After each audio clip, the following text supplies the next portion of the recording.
अभी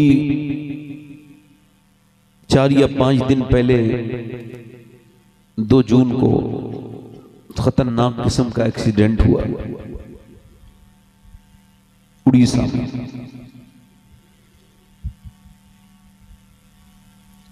अलग अलग आंकड़े हैं, मगर लाशों का हाल यह है कि लाशें पहचानने के लायक नहीं बची। कई 100 जवान लड़के उसमें काम आ गए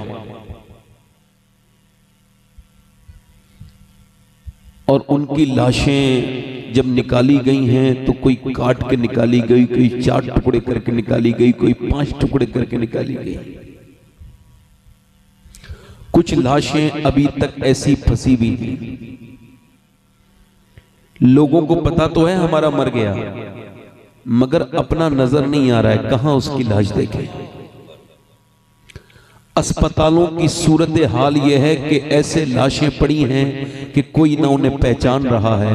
ये सब जितनी बातें हैं खोखली हैं। जाके देखो, मैं कल उड़ीसा से ही आ रहा हूँ, रात का प्रोग्राम मेरा उड़ीसा में था, तो लोगों ने बताया, मैं तो अस्पताल ना जा सका, उन्होंने बताया सैयद साहब लाशें पड़ी हैं मगर कोई अपनाने वाला नहीं है। अपनों की लाशें हैं मगर पहचानने के लायक नहीं बची।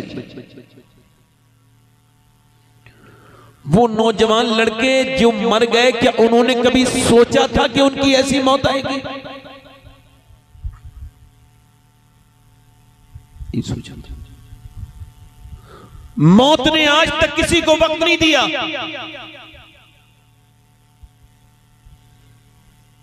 मेरे आका करीम मदनी करीम रहमत आलम ने क्या फरमाया? फरमाया हर नमाज को आखिरी समझो। ऐसे अल्लाह के सामने रो लो, हर नमाज में आखिरी सजदे में इतना रो लो, इतना रो लो कि तुम्हें मौत भी आए तो अफसोस ना हो कि तौबा नहीं की थी, अल्लाह तुझसे माफी नहीं मांगी थी। मांग लो, हर नमाज को आखिरी समझो। अल्लाह के प्यारे रसूल ने सरकार दो आलम ने इस्तिंजा फरमाया है, आपको वुजू करना है, हर वक्त बावुजू रहना, ये सुन्नत है। क्या है बोलो? ये सुन्नत है। अल्लाह के रसूल ने वहां दूर जाके वुजू करना है, मगर नबी पाक ने वहीं पे तयम्मुम कर लिया, यानी 12-13 कदम दूर पानी है, तयम्मुम कर लिया। कुरान में आया तयम्मुम तब किया जाता है जब पानी न हो, मगर जब पानी मौजूद हो तब तयम्मुम कर लिया।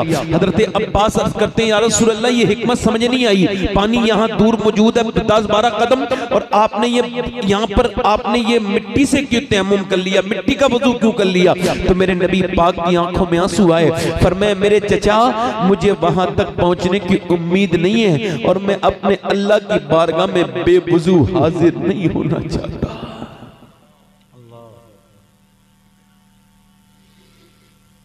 बेवुजू हाजिर नहीं होना चाहता। नबी को तो ये भी पता है मैं कब मरूंगा और आप कब मरेंगे, मगर मेरे भाइयों नौजवानों में आपसे कहता हूं, जिनकी रातें बर्बाद हो गई, दिन बर्बाद हो गए, जो अपने अल्लाह को भूले हुए हैं, वो ये समझते हैं कि उनको मौत आएगी तो शायद पहले OTP फील करना पड़ेगा, पहले इंफॉर्मेशन दी जाएगी मौत आने वाली है, तौबा कर लो। नहीं नहीं नहीं, मौत अचानक ही आएगी। कितने नौजवान लड़के कानों में अपने एयरफोन लगा करके मोटरसाइकिल से निकले, मगर वापस उनकी न लाशें आई, उनके चेहरे फट गए, उनके भेजे वहीं सड़क पर पड़े रह गए। किसी ने उनके भेजे को उठाना भी मुनासिब न समझा, क्योंकि वो इस लायक बचे ही नहीं थे। न जाने कितने नौजवान मेरी और आपकी तरह घर से निकले थे मगर वापस नहीं आए। इन बातों से मैं आपसे क्या कहना चाहता हूं? मैं यही कहना चाहता हूं लोगों, क्या पता कौन से मोड़ पर जिंदगी की शाम हो जाए, क्या पता कौन सा हादसा हमें हमेशा हमेशा के लिए हमें दुनिया से जुदा कर दे। तो जिस रब के सामने जाना है, हमेशा ये जो जितनी दुनिया है ये हाथ ऐसे करके झाड़ देगी कब्र पे, कोई वापस नहीं जाता। पूरे दिन खड़े रहना कब्रिस्तान में, सुबह से लेकर शाम तक। अगर कोई बेटा अपने बाप की कब्र पे फाता पढ़ने आए या कोई बाप अपने बेटे की कब्र पे फाता पढ़ने आए तो तुम भी दुनिया से दिल लगाना, वरना क्यों दुनिया से दिल लगाए हुए हो? यहाँ बेटे मर जाते हैं, बाप वापस पलटते नहीं, बाप मर जाता है, बेटे रोते धोते हैं, मगर फिर 1-2 महीने के बाद कोई उसकी खबर नहीं लेता। किस तरफ से उसकी नाक में कीड़े चले हैं, किस तरफ से उसके मुंह में कीड़े चले हैं, और हम दुनिया वाले बन गए, दुनिया के गुलाम बन गए। ऐ मेरे दोस्तों, अपनी जिंदगी में तब्दीली लेकर के आओ। खुदा ना करे कि तुम्हारी जवानियां बर्बाद ना हो जाएं, अल्लाह ना करे कि यही बदअमली वाली जिंदगी मौत आ जाए। हजरत सैयदना जुनैद बगदादी का एक शागिर्द है, वो इंतकाल करने वाला है। आप उसके करीब बैठे हैं और आपने उसके करीब बैठ करके जो है ना वो कुरान शरीफ की तिलावत शुरू कर दी है। जब आप कुरान पढ़ते हैं वो आपको देखता है और कहता है कुरान को बंद कर लो, मुझे कुरान से नफरत है, मुझे कुरान को बंद कर लो, कुरान से नफरत है। फिर कुरान को बंद कर दिया आपने, फिर आपने दुरूद शरीफ, आपने उससे कहा कलमा शरीफ पढ़ो। आपने जब कलमे के लिए कहा उसने कलमे भी बंद करवा दिया। कहने लगा कलमे से नफरत, आपसे नफरत, इस्लाम से नफरत। इसी घटिया अल्फाज के साथ वो मर गया। जब वो मर गया, इसका ईगो थोड़ा कम करें। जब वो मर गया तो आप 40 दिन लगातार रोते रहे, ऐ अल्लाह मेरा शागिर्द था, मेरे साथ रहता था, उठता बैठता था, इसका ईमान कैसे बर्बाद हो गया। 40 दिन के बाद देखा जहन्नम के फरिश्ते उसकी जबड़े को पकड़ के लेके जा रहे थे और उसे जहन्नम की तरफ लेके जा रहे थे। पूछा तू कैसे बर्बाद हो गया मेरे शागिर्द? कहने लगा हुजूर मैं 2 गुनाह करता था, इसको किसी को भी इसका पता नहीं था, मगर मेरा अल्लाह जानता था। अल्लाह मरते वक्त इतना नाराज हुआ कि मेरा ईमान छिन गया। कौन से 2 गुनाह? का एक गुनाह तो ये करता था, अपने दोस्तों के साथ शराब पी लिया करता था, कभी कभी दोस्तों की बात मान के शराब पी लेता था। और दूसरी बात ये थी मेरी निगाहें पाक नहीं थी, मैं दूसरों की औरतों को बुरी नजर से देखता था, दूसरों की बेटियों को बुरी नजर से देखता था। इस वजह से मेरा ईमान मरते वक्त छिन गया। अब मैं हमेशा जहन्नम में रहूंगा, मुझे कोई नहीं बचा सकता। मेरे रब ने मुझे जलील कर दिया, मैं हमेशा जिल्लत में रहूंगा, जहन्नम में रहूंगा। एक उंगली अगर दीवार के नीचे आ जाए, कबाड़ में फंस जाए तो बंदा चीख जाता है, मगर बताओ जहन्नम के अजाब को कैसे बर्दाश्त कर पाएंगे? नौजवान मुझे बताएं, हजरत सैयदना अबू हुरैरा का इंतकाल होने वाला है, बिल्कुल मौत का वक्त करीब है। सहाबी रसूल के लोग करीब गए तो देखा कभी रोते हैं, कभी रोते हैं, कभी चुप जाते हैं, कभी बिल्कुल बिलकने लगते हैं, कभी तड़पने लगते हैं, कभी चेहरा पीला होता है, कभी सुर्ख होता है। किसी ने पूछा क्या इतना बड़ा सहाबी मौत से डर रहा है? कहा नहीं। कहा फिर? कहा नबी पाक ने फरमाया कि इंसान जब तक नहीं मरता तब तक उसे ना बता दिया जाए, जब तक ना बता दिया जाए कि तू जन्नती है या जहन्नमी है। तो अबू हुरैरा के मौत का वक्त है, अबू हुरैरा कह रहा है ऐ अल्लाह अबू हुरैरा को माफ कर देना मेरे मालिक, अबू हुरैरा की मौत का वक्त है, अगर इस वक्त तूने अबू हुरैरा पे करम न किया तो अबू हुरैरा बर्बाद हो जाएगा, अबू हुरैरा बर्बाद हो जाएगा। एक बंदा बदनिगाही करता था, उसका ईमान छिन गया। मैं तो उन लड़कों से पूछना चाहता हूँ जिनके मोबाइलों ने उन्हें गंदा आंखें देखने की जिनकी आदी हो गई हैं, उनकी आंखों को तब तक सुकून नहीं होता जब तक वो गंदगी न देख ले, उनका क्या होगा? वो रातों के नौजवान क्या समझते हैं उनका अल्लाह उनसे गाफिल नहीं, अल्लाह हर वक्त तुमको देख रहा है। तुम्हारी उंगलियां ये तुम्हारे खिलाफ बोलेंगी, क़यामत के दिन ये तुम्हारी उंगलियां बताएंगी कि ऐ अल्लाह इसने गंदी चीजें लिखवाई थी, ये आंखें मेरे खिलाफ बोलेंगी, आपके खिलाफ बोलेंगी, ऐ अल्लाह तूने दी थी तो खाना काबा देखने के लिए, मगर इन आंखों से ये गंदगी देखता था, गंदी तस्वीरें देखता था। नौजवान नस्ल बर्बाद होती चली जा रही है। ऐ नौजवान तेरी न जलवत ठीक है, न तेरी खलवत ठीक है, न तेरी जिंदगी ठीक है। मेरे दोस्त अगर इसी हाल में तुझे मौत आ गई तो बता क्या होगा? बता तेरा अल्लाह नाराज हो गया। ऐ आवारा गर्दी करके फिरने वाले वापस आ जा, पलट के आ जा, अपने आप को समझ तू कौन है। तुझको सोचना होगा कि तू कौन है, तू कोई आम इंसान नहीं है। अरे तुझे अपनी जिंदगी को बदलना होगा, तुझे अपनी जवानी को बदलना होगा। तेरी जवानी बंबई के हीरो की तरह बन गई, उसी की तरह कपड़े पहनता है, उन्हीं की तरह चलता है, उन्हीं की तरह बोलता है, उन्हीं की तरह नाचता है। अरे वो बंबई के बेहया तेरी जवानी और तुझे दोनों को बर्बाद कर देंगे, कहीं का नहीं छोड़ेंगे। वो सब वो जहन्नमी है, बदबख्त है। अगर तुझे जवानी ही देखनी है तो क्या बंबई की जवानी देखता है? जवानी देख करबला के मैदान की कि 18 साल का अली अकबर तीरों से छन्नी होके जमीन पे गिरता है और गिरते गिरते कहता है मेरे बाबा हुसैन आपका बेटा अली अकबर दुनिया का दीवाना नहीं है, मदीने वाले का दीवाना। नारे तकबीर, नारे रिसालत, शुहदाए करबला, अज़मते करबला, हुजूर सैयद साहब इसका ईको कम कर सकते हैं, और अब ईको और कम कर सकते हैं, इसका बेस और कम करें, बेस कम करें। हाँ, अब हल्का सा ईको दे दें, मगर इसका आवाज थोड़ा बढ़ा दें। जरा जोर से बोलें सुभान अल्लाह। बस यहाँ रहने दें, जोर से बोले सुभान अल्लाह, बस यहाँ रहने दें। आवाज साफ समझ में आ रही है? मेरे अर्ज करने का मतलब ये, नौजवानों तुम्हें बदलना होगा। आपको पता है, अब कोई अबू बकर, कोई उमर, कोई अली, कोई उस्मान, कोई शेख अब्दुल कादिर, कोई ख्वाजा मोइनुद्दीन चिश्ती दुनिया में नहीं आएंगे। अब जितना भी इस्लाम समझा जाएगा, हमें ही देख के समझा जाएगा। अब मुसलमान नाम तो क्या रख दिया, मोहम्मद अयूब, नाम रख दिया मोहम्मद जैन, नाम रख दिया मोहम्मद असलम, नाम क्या है, नाम क्या है मोहम्मद अतीक, नाम क्या है गुलाम अली, नाम क्या है गुलाम हुसैन, नाम क्या है गुलाम अब्दुल कादिर, नाम क्या है गुलाम गौस। और काम क्या कर रहे हैं? स्टेटस पे गंदी तस्वीरें लग रही हैं, स्टेटस पे गंदी चीजें लग रही हैं। अरे तुमको शर्म नहीं आती? कोई देखेगा तो क्या कहेगा कि नबी का उम्मती होके कितने गंदे काम कर रहा है। अरे नबी के पहले के जमाने के भिखारी हमसे ज्यादा अच्छे थे। जैसे आज के मुसलमान हैं कि जमा मस्जिद में एक आदमी भीख मांग रहा था जमा मस्जिद के बाहर, तो वहां अंग्रेज का गुजर हुआ, अंग्रेज से उसने कुछ मांगा, अंग्रेज ने कुछ पैसे उसको दे दिए, मगर अंग्रेज का पर्स गिर गया। बाद में फकीर ने देखा तो उठा के रख लिया, उसने उसमें से 1 रुपया भी नहीं खर्च किया। बल्कि जब अंग्रेज आया 3 महीने के बाद, बोला ये आपका पटवा है, आपका पर्स है, उसने देखा तो सारे पैसे वैसे के वैसे ही थे। अंग्रेज बोला तू भिखारी नहीं है, इतने पैसे थे, तेरी जिंदगी बदल सकती थी, क्या तू भिखारी नहीं है? कहा हूं तो भिखारी। कहा फिर पैसे क्यों नहीं लिए? तो वो रोने बैठ गया, कहने लगा भिखारी हूं मगर बेगैरत नहीं हूं। का क्या मतलब? का तू ईसा अलैहिस्सलाम का उम्मती है, मैं मुस्तफा जाने रहमत का उम्मती हूं। अगर तेरे नबी ने मेरे नबी से कयामत के दिन कह दिया होता कि आपका उम्मती चोर है, तो मेरे नबी को शर्मिंदगी हो जाती। और मैं इतना बुरा नहीं हूं अपने नबी को शर्मिंदा करूं। ये अपना पर्स ले जा। अंग्रेज आगे बढ़ के बोला बाद में पर्स देना, पहले अपना हाथ दे के मुझे मुसलमान कर दे। जिस उम्मत के एक फकीर की ईमानदारी का ये आलम है, उस उम्मत के नबी की ईमानदारी का आलम होगा। अरे नौजवानों, अपनी जिंदगियों को बदलो, अपने आप को तब्दील करो, जिंदगियां बदलो। तुम्हारी जिंदगी अल्लाह ने इस वजह से नहीं बनाई थी जिस वजह से तुमने अपनी जिंदगी जैसी बना ली। तुम्हारी जिंदगियां बर्बाद होती चली जा रही हैं। आपको नहीं दिख रहा है, कोई बात नहीं, मगर मुझे दिख रहा है, बर्बादी दिख रही है। ऐसी बर्बादी देख रही है कि मैं जिसका बयान नहीं कर सकता। चूंकि सबसे बड़ी बात थी, घरों से दीन चलता था, घरों से दीन उड़ गया।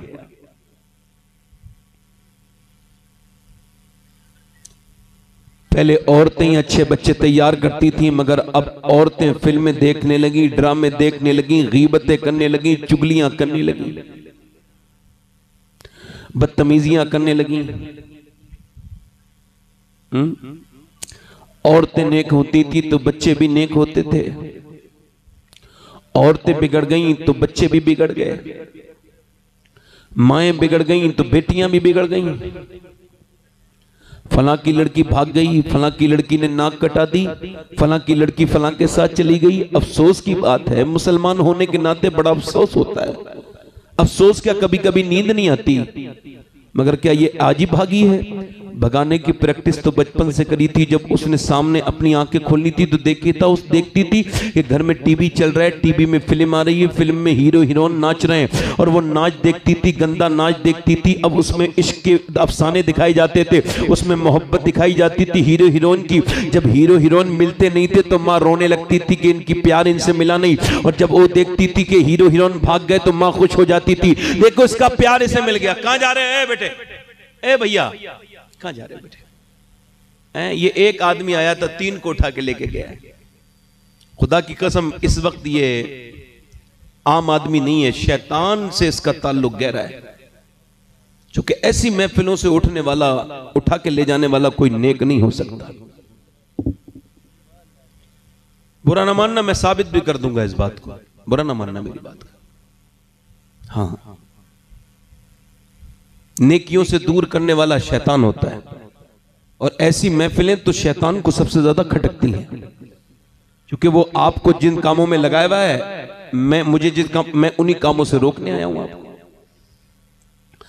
अब एक लड़की बचपन से देख रही है क्या देख रही है कि उसकी माँ ऐसे बेशर्म नहीं है, वो बेगैरत नहीं है। वो लोग जिनके घरों में टीवियां चल रही हैं, बीबियां सामने बैठी हैं, टीवी चल रही हैं, गंदी नाचे आ रही हैं, ड्रामे आ रहे हैं, ड्रामे गंदी घटिया तस्वीरें आ रही हैं, घटिया पोज आ रहे हैं, घटिया चीजें आ रही हैं, और वो देखे थे चले जा रहे हैं। उनकी बहनें भी वही बैठी हैं। अब वो जवान हो रही है, क्या देखते हुए?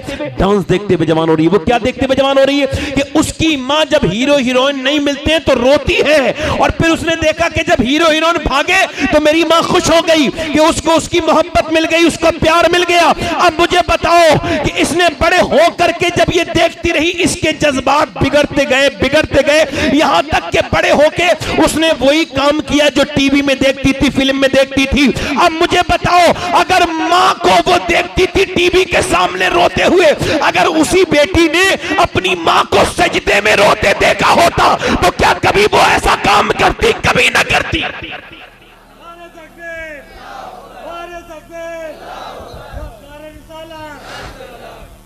कभी ऐसा काम करते देखती तो ऐसा करती? इधर तो देखो माएं नेक होती हैं तो बच्चे, जल्दी बोलो, बच्चे नेक होते हैं। माओ का असर बच्चे पे पड़े, बाप का असर बच्चे पे पड़े। अगर आप अब तक नमाजी नहीं बने हैं और आपके बच्चे पैदा हो गए तो अब आप नमाज शुरू कर दें, चूंकि अब तक आप अकेले बेनमाजी थे, अब आपकी नस्लें बेनमाजी होने वाली हैं। अब आपकी नस्लें, जल्दी बोलो, नस्लें बेनमाजी। अब तक आप बेनमाजी अकेले थे, अब आपकी नस्लें बेनमाजी होने वाली हैं। मैं तो कहता हूं वो कौन से सहाबाए किराम थे, ना उनका जवाब, ना उनके घर की औरतों का जवाब, ना मदीने के मर्दों का जवाब, ना मदीने की औरतों का जवाब। आपको पता है हमारी औरतों ने हमें बुज़दिल बना दिया, हुए से डरा दिया कि वो देखो वो आने वाला है, भूत आने वाला है। बच्चा सोता नहीं है तो कहती है भूत आने वाला है, इससे बच्चे बुज़दिल बन जाते हैं। मगर मदीने की औरतें ऐसा कोई काम नहीं करती थी। मदीने की औरतें तो जब बच्चे पैदा होते थे तो वो गोद में लेके कहती थी, ऐ अल्लाह मेरे बच्चे को, मेरे लाल को जिंदगी देना, मैं तेरे नाम पर कुर्बान कर दूंगा।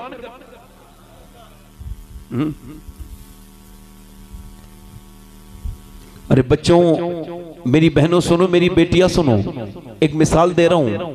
ये बच्चे जो पागल होते हैं, ये कौन बच्चे होते हैं? मां के पेट से पागल होते कुछ बच्चे नहीं। कुछ बच्चे मां के पेट से पागल पैदा होते नहीं होते भाई, दिमाग उनका मेंटल होते हैं, पैदा होते ही माजूर हैं। कैसे होते हैं? रिसर्च हुआ है, 28 साल हार्वर्ड यूनिवर्सिटी ने रिसर्च किया। कौन बच्चे हैं ये? उन्होंने रिसर्च के बाद बताया ये वो बच्चे हैं, मां के पेट में थे, बाप ने गुस्से में इनकी मां को मारा। अब वो जाहिर समझता था मैं बीवी पे मार रहा हूं, उसने अपनी बीवी को नहीं मारा बल्कि अपनी बच्चे के होने वाले बच्चे के ऊपर जुल्म कर दिया, उसके सर पे असर हो गया और ऐसा मारा, ऐसा सर पे असर हुआ कि अब वो बच्चा पैदा हुआ तो पागल है। अब लखनऊ दिखा, कानपुर दिखा, दिल्ली दिखा, तूने अपने किए का कोई इलाज नहीं। इसका मतलब ये कि बाप का असर बच्चे पर होता है। मां जब प्रेग्नेंट मूवमेंट में डॉक्टर के पास जाती है, जब वो हालत हमल में औरत के पास जाती है गर्भावस्था में, तो डॉक्टर उसको सजेस्ट करते हैं, कहते हैं अगर तुम ये चाहती हो कि तुम्हारा बच्चा ताकतवर पैदा हो, बादाम खाना, इससे आयरन बढ़ता है। अगर चाहती हो विटामिन सी उसके अंदर ज्यादा हो तो ऐसा करना कि ज्यादा संतरा खाना। तुम अगर ये चाहती हो विटामिन डी बढ़े, अमरूद खाना। मुझे बताओ कि अल्लाह का बनाया हुआ सेब, संतरा, अनार, अमरूद अगर मां खाए तो बच्चे पे असर हो जाए, तो क्या अल्लाह का कलाम मां पढ़ेगी तो बच्चे पे असर नहीं होगा?